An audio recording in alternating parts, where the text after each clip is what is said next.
कहानी की शुरुआत में हमें जूनवू नाम के एक लड़के को दिखाया जाता है जो सियोल शहर में अपने माता पिता और बहन के साथ रहता है। जूनवू का ज्यादातर समय अपने कमरे में ही गुजरता है। वह घंटों तक ऑनलाइन गेम्स खेलता रहता है और उसे पबजी गेम्स खेलने का बहुत शौक है। असल दुनिया से उसका ज्यादा लेना देना नहीं है। एक दिन जब वह अपने कमरे में अकेला बैठकर गेम खेल रहा होता है और घर पर कोई नहीं होता है, तभी टीवी पर अचानक ब्रेकिंग न्यूज चलने लगती है। खबर में बताया जाता है कि सियोल में एक खतरनाक वायरस फैल चुका है। इन्फेक्टेड लोग बेकाबू होकर आम लोगों पर हमला कर रहे हैं और उन्हें काट रहे हैं। हालात तेजी से बिगड़ते जा रहे हैं और सरकार के लिए स्थिति कंट्रोल करना मुश्किल हो चुका है। न्यूज में बताया जाता है कि जो लोग इस वायरस से डिसइंफेक्ट हैं, उन्हें अपनी जान बचाने के लिए कोई रास्ता नजर नहीं आ रहा है। तभी जूनवू को बाहर लोगों के चीखने चिल्लाने की आवाजें सुनाई देती है। वह जल्दी से अपने अपार्टमेंट की बालकनी में जाता है और नीचे देखता है। लोग एक दूसरे को बेरहमी से काट रहे होते हैं। हर तरफ अफरा तफरी मची हुई थी। ये देखकर जूनवू बुरी तरह घबरा जाता है। असल में यह एक ज़ॉम्बी वायरस था जिसकी वजह से लोग इन्फेक्टेड होने के बाद ज़ॉम्बी बनते जा रहे थे। इसके बाद हम देखते हैं कि जूनवू जल्दी से अपने फ्लैट के अंदर आता है। तभी अचानक उसका एक पड़ोसी जिसका नाम सांगचुल था, वह जबरदस्ती उसके घर में घुस जाता है। वह काफी डरा हुआ था। जूनवू उसे जल्दी से बाहर जाने के लिए बोलता है, लेकिन सांगचुल उसे उसका सिर्फ बाथरूम इस्तेमाल करने की रिक्वेस्ट करता है। इसी दौरान जूनवू टीवी पर एक और खबर देखता है। रिपोर्ट में बताया जाता है कि इस वायरस से लोग खतरनाक ज़ॉम्बी बनते जा रहे हैं। अगर कोई इन्फेक्टेड किसी को काट ले तो वे भी उन्हीं के तरह ज़ॉम्बी बन जा रहे हैं। उनके चेहरे सफेद और आंखें लाल हो जा रही हैं। वह समझ जाता है कि सांगचुल भी अब इस वायरस से इन्फेक्टेड हो चुका है। वह जल्दी से एक चाकू लेता है और सांगचुल को जल्दी बाहर निकलने के लिए बोलता है। सांगचुल कहता है कि वह ठीक है, लेकिन अचानक उसकी आंखें लाल होने लगती हैं और चेहरा सफेद पड़ने लगता है। दरअसल वह अब ज़ॉम्बी बनने लगा था। तभी सांगचुल जूनवू पर हमला करने की कोशिश करता है, लेकिन जूनवू किसी तरह उसे घर से बाहर धकेल देता है और जल्दी से दरवाजा बंद कर लेता है। इसी बीच जूनवू के फोन पर उसके परिवार का मैसेज आता है। वे उससे पूछते हैं कि क्या वह ठीक है और उसे इस मुश्किल समय में सतर्क रहने के लिए कहते हैं। इस मैसेज को पढ़कर वह एक छोटा सा कागज उठाता है और उस पर अलाइव लिखता है और उसे अपने माता पिता की तस्वीर पर चिपका देता है। वह ऐसा खुद को मोटिवेट करने के लिए करता है। इसके बाद वह अपने फ्लैट को पूरी तरह सील कर लेता है। दरवाजे के सामने फ्रिज खिसका कर लगा देता है ताकि बाहर मौजूद ज़ॉम्बी अंदर न आ सके। फिर वह सोशल मीडिया पर अपनी मदद के लिए एक पोस्ट डालता है कि वह अभी जिंदा है। वह ये कदम इसलिए उठाता है कि कोई इस पोस्ट को पढ़कर उसकी मदद कर सके, लेकिन उसकी पोस्ट का कोई भी रिप्लाई नहीं आता। जिस इलाके में वह फंसा हुआ था वहाँ ज़ॉम्बी पूरी तरह फैल चुके थे। आसपास इंसानों से ज्यादा अब ज़ॉम्बी दिखाई दे रहे थे। जब कभी उसे थोड़ी देर के लिए नेटवर्क सिग्नल मिलता तो वह ड्रोन उड़ाकर बाहर का हाल देखने की कोशिश करता। ऊपर से साफ दिख रहा था कि पूरा एरिया बर्बाद हो चुका है। सड़कें खाली नहीं थीं, बल्कि बेकाबू इन्फेक्टेड लोगों से भरी थीं। धीरे धीरे उसके फोन की बैटरी भी खत्म होने लगी थी। अब उसका कनेक्शन लगभग दुनिया से कट चुका था। वायरस ने आसपास के हर घर को अपनी चपेट में ले लिया था। जिन लोगों को वह जानता था वे भी अब पहले जैसे नहीं रहे।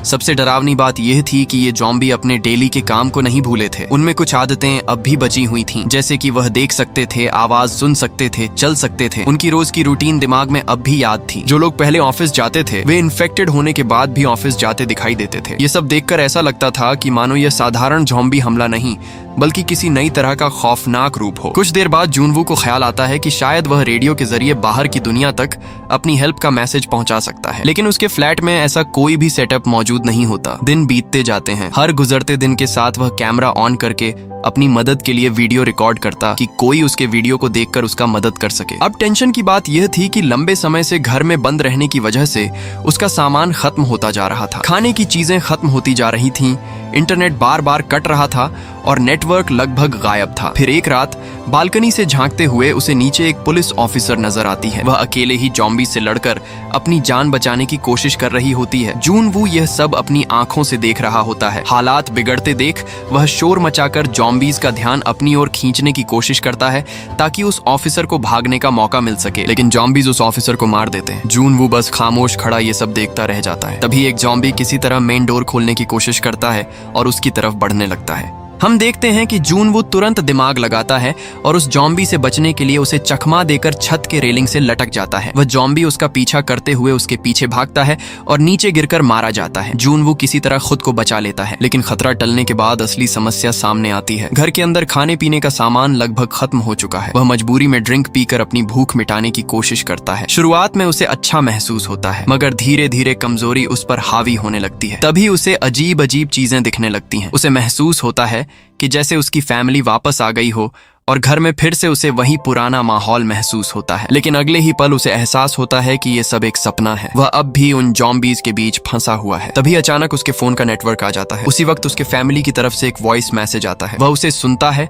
और समझ जाता है कि यह उनका आखिरी मैसेज है, क्योंकि अब उसके फैमिली वाले भी ज़ॉम्बी बन चुके हैं। ये जानकर उसे काफी दुख होता है। वह गुस्से और बेबसी में आकर घर में रखी सभी चीजों को तोड़ने लगता है। वह अपना सारा दर्द उसी कमरे में निकाल देता है। फिर अचानक वह दरवाजा खोलकर बाहर निकल पड़ता है। लेकिन जैसे ही वह बाहर आता है, उसकी नजर फर्श पर पड़े एक खौफनाक ज़ॉम्बी पर पड़ती है। जूनवू गुस्से में आकर उसे बहुत ही बेरहम तरीके से मारने लगता है। गुस्सा शांत होने के बाद जूनवू को एहसास होता है कि बाहर निकलना उसके लिए खतरे से खाली नहीं है। कुछ पल बाद वह वापस अपने फ्लैट के अंदर लौट जाता है और दरवाजा बंद कर लेता है। उसके दिमाग में अब सिर्फ एक ही बात गूंज रही होती है कि उसे किसी भी हालत में जिंदा रहना है। ज़ॉम्बीज़ को देखकर वह ठान लेता है कि चाहे कुछ भी हो जाए, वह खुद को ज़ॉम्बी नहीं बनने देगा। इसलिए वह खुद को फांसी लगाकर अपनी जान देने का फैसला करता है। वह फांसी लगाने ही वाला होता है कि तभी सामने वाली बिल्डिंग की ओर से एक तेज लेजर लाइट उसकी आंखों पर पड़ती है। वह ये देखकर हैरान हो जाता है और खुद को सुसाइड करने से रोक लेता है। जब वह सामने वाली बिल्डिंग की तरफ ध्यान से देखता है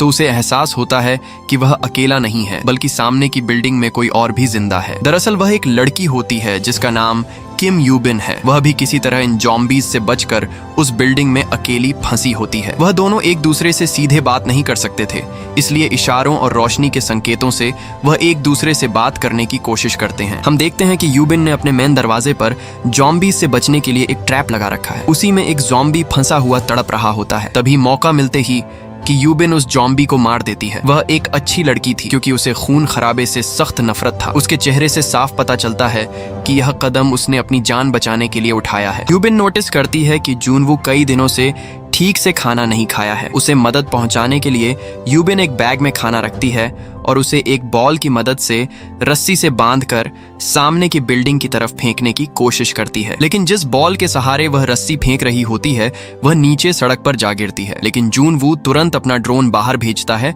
और किसी तरह वे दोनों उस ड्रोन के जरिए रस्सी को एक बिल्डिंग से दूसरे बिल्डिंग से बांध देते हैं। इसी तरह जूनवू उस बैग को रस्सी के सहारे धीरे धीरे अपनी ओर खींच लेता है। तभी नीचे एक ज़ॉम्बी उस गिरी हुई बॉल को देख लेता है। वह पहले अपनी जिंदगी में फायर फाइटर था और शायद इसी की वजह से वह रस्सी के सहारे ऊपर चढ़ने की आदत को पूरी तरह भुला नहीं था। वह गेंद से जुड़ी रस्सी को पकड़ लेता है और धीरे धीरे अपनी ओर खींचने लगता है। वह रस्सी सीधी यूबिन के कमरे के अंदर मेज से बंधी हुई होती है। रस्सी खींचते ही यूबिन के कमरे में रखी मेज जोर से सरकती है और सीधे उससे टकरा जाती है, जिससे यूबिन फर्श पर गिरकर बेहोश हो जाती है। नीचे खड़ा ज़ॉम्बी अब उसी रस्सी के सहारे ऊपर चढ़ने लगता है। तभी लकीली जूनवू की नजर रस्सी पर चढ़ रहे उस ज़ॉम्बी पर पड़ जाती है। वह तुरंत अपना ड्रोन बाहर उड़ाता है ताकि उसका ध्यान अपनी ओर खींच सके। जूनवू अपने ड्रोन को उस ज़ॉम्बी के नजदीक ले जाता है और उस ड्रोन के मदद से उसके चेहरे पर वार करता है। लेकिन उसी समय उसके अपने मेन दरवाजे पर भी ज़ॉम्बी जोर जोर से दरवाजे को तोड़ने की कोशिश करने लगते हैं। तभी एक पल के लिए उसका फोकस ड्रोन से हट जाता है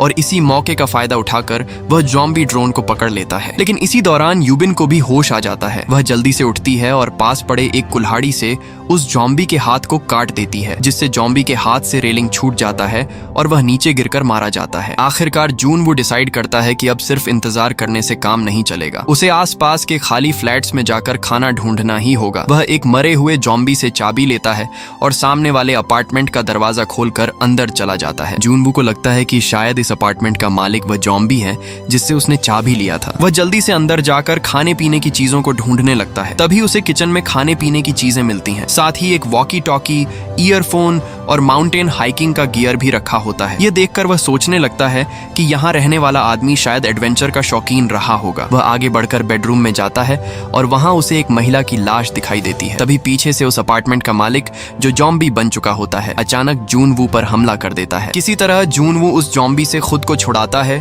और जान बचाकर वहाँ से बाहर निकल आता है। वह सोचता है कि शायद एयरफोन की मदद से रेडियो के जरिए बाहर मदद का मैसेज भेज सकते हैं, लेकिन जब वह उसे चालू करने की कोशिश करता है तो पता चलता है कि वह काम ही नहीं कर रहा है। आखिर में वह एक वॉकी टॉकी किसी तरह यूबिन तक पहुंचा देता है। अब दोनों के बीच सीधा संपर्क हो जाता है और कई दिनों तक वे दोनों उसी डिवाइस के जरिए बात करते रहते हैं। बातों ही बातों में यूबिन उसे बताती है कि उसे ऊंचाई से बहुत डर लगता है। यहाँ हम देखते हैं कि इन हालातों में दोनों को एक बात समझ आने लगती है कि एक इंसान का साथ होना खाना या पानी से भी ज्यादा जरूरी होता है। पानी की प्रॉब्लम से निपटने के लिए वे दोनों अपनी अपनी बालकनी में कंटेनर रख देते हैं। जब बारिश होती थी तो वे कंटेनर भर जाते थे और कुछ दिनों के लिए उनकी प्यास बुझाने का इंतजाम हो जाता था। लेकिन एक दिन अचानक अपार्टमेंट में बहुत सारे ज़ॉम्बीज फैल जाते हैं। नीचे से इतनी तेज आवाजें आती हैं कि ऐसा लगता है कि जैसे तेज बारिश हो रही हो, लेकिन वह बारिश नहीं बल्कि दर्जनों ज़ॉम्बियों के एक साथ दौड़ने की आवाजें थी। हड़बड़ी में यूबिन के हाथ से कुछ सामान नीचे गिर जाता है। जैसे ही नीचे गिरने की आवाज गूंजती है,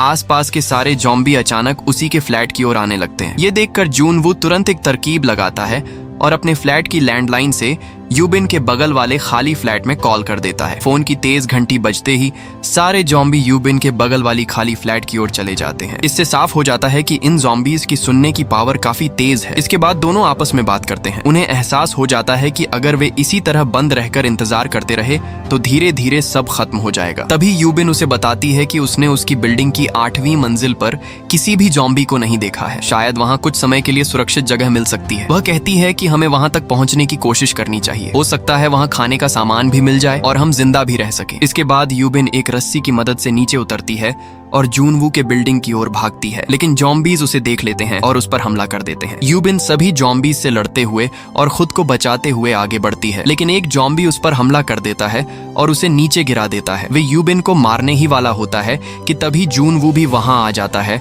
और यूबिन को बचा लेता है। उन दोनों पर ज़ॉम्बी चारों तरफ से टूट पड़ते हैं। हम देखते हैं कि जान बचाने के लिए वह दोनों किसी तरह ज़ॉम्बीज से लड़ते हुए वे लिफ्ट के अंदर घुस जाते हैं और दरवाजा बंद कर देते हैं। इसके बाद लिफ्ट 8वीं फ्लोर पर जाकर रुकती है, लेकिन ज़ॉम्बी उनका पीछा करते हुए वहां भी पहुंच जाते हैं। तभी अचानक एक अनजान आदमी वहां आता है और उन पर हमला करने वाले ज़ॉम्बियों पर स्मोक बम फेंक देता है, जिससे उन ज़ॉम्बीज को कुछ भी नजर नहीं आता और इसी तरह उन दोनों की जान बच जाती है। वह अनजान आदमी खुद को उनका मददगार साबित करने की कोशिश करता है और उन्हें खाना और पानी देता है, लेकिन यूबिन शुरू से ही सतर्क रहती है। उसे उस आदमी पर भरोसा नहीं होता है, इसीलिए वह कुछ भी नहीं खाना चाहती थी, मगर हालात ऐसे थे कि मजबूरन उन्हें वही खाना पड़ता है। लेकिन वह आदमी वैसा नहीं था जैसा वह दिख रहा था, बल्कि वह उनकी मदद के पीछे उनको धोखा दे रहा था। उसने उनके खाने में बेहोशी की दवा मिला दी थी और उन्हें पता भी नहीं चलता है। वे दोनों खाना खाते ही बेहोश हो जाते हैं। बेहोश होते ही वह आदमी उन दोनों को रस्सियों से बांध देता है। दरअसल वह यूबिन को अपनी ज़ॉम्बी पत्नी के लिए उसके खाने की तरह इस्तेमाल करना चाहता था। उसकी पत्नी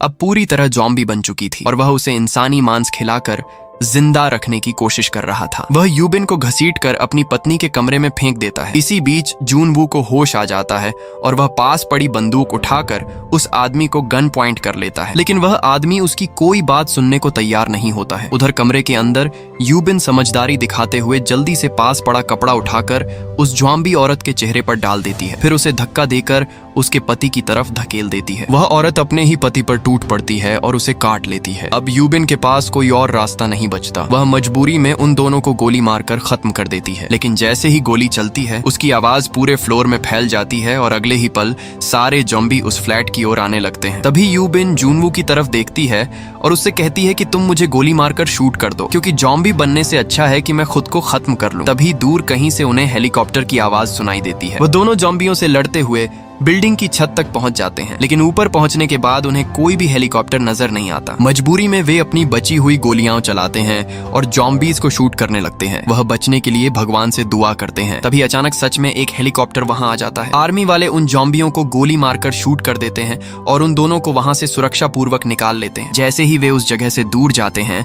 उनके फोन का सिग्नल आ जाता है। वे अपने दोस्तों के मैसेज देखकर काफी खुश होते हैं। बच जाने के बाद वे दोनों अपनी अपनी तस्वीरें इंटरनेट पर अपलोड करते हैं और बताते हैं कि वे सुरक्षित हैं। साथ ही अपनी लोकेशन भी अपडेट करते हैं ताकि बाकी लोग जान सकें कि वे जिंदा बच निकले हैं। और इसी के साथ ये कहानी यही खत्म हो जाती है। तो दोस्तों, वीडियो आपको अच्छा लगा हो तो इसे लाइक करके चैनल को सब्सक्राइब करना मत भूलिएगा।